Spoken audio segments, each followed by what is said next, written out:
Hello again. In this video, we're going to look at some examples of squares. If we look back at our Venn diagram, we can note that squares are the merger of rectangles and rhombuses, and they're also parallelograms.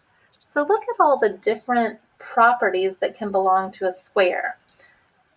It's got two pair of parallel lines. The opposite sides are congruent. The opposite angles are congruent. The consecutive angles are supplementary. The diagonals bisect each other. The diagonals are congruent to one another, and the diagonals are perpendicular to one another. Square is a very busy shape. Let's take a look at some examples.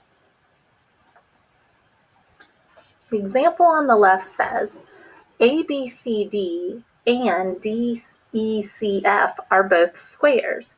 If AC is 28 millimeters, what is the perimeter of DECF? All right, here's one piece of given information. AC is 28 millimeters. However, if you look at AC, that's referring to a diagonal. So, since a square is a parallelogram, we know that E is a midpoint. The diagonals cut each other in half. So that means we can cut AC in half to make it 14 and 14. There's our given information. Now the question says, what is the perimeter of the square DECF? We want to know the perimeter of this lower blue square. Well, in order to know the perimeter, we have to know the side lengths of all four sides. But we're told that it is a square.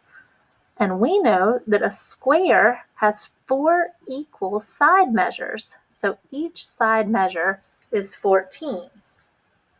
So in order to find the perimeter, we need to add up all these 14s. 14 plus 14 plus 14 plus 14. Maybe you could do it a little faster if you did 14 times 4. 4 plus 4 is 16, or 4 plus 4 is 8, plus 4 is 12, plus 4 is 16. 1, 2, 3, 4, 5.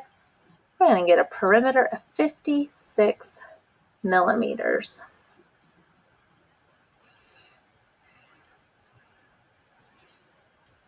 Our next question about a square is a little more algebraic. It says, given square ABCD, what's the length from A to C? Well, first of all, we know it's a square, and we know that all 4 sides of a square are congruent to one another. So right now, I know the algebra to set up. 3x minus 5 is equal to x plus 1. Solving for x, I need to move the x over to the left. 3x take away 1x is 2x. So x's are on the left, numbers go to the right. Add this 5 over. 1 plus 5 is 6. 2 times x equals 6, so divide by 2 on both sides, and we will find that x is equal to 3. Well, the question asks me, what's the length of AC? AC is not even in this picture. We're going to have to draw it in. AC is the diagonal of the square. So when we want to know what the length of AC is, we need to find the diagonal length.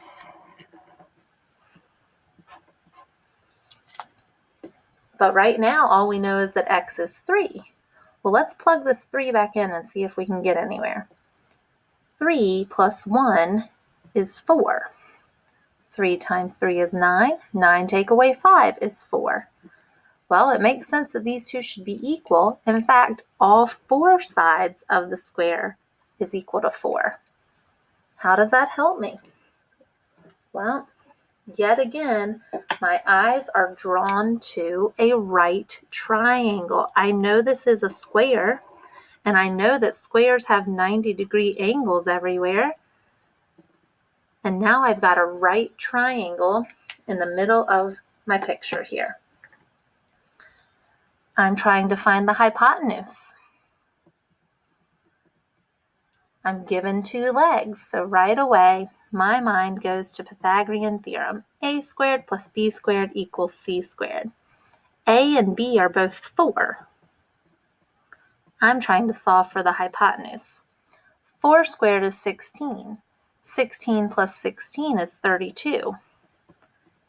In order to solve for x, I have to get rid of the square on that x, and the inverse of a square is a square root.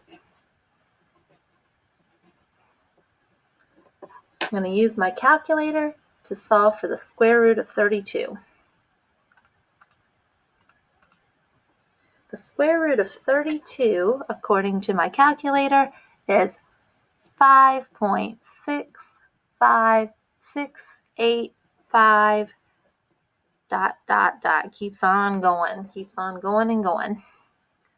Therefore, the length from A to C, I'm going to round this off at 5.66.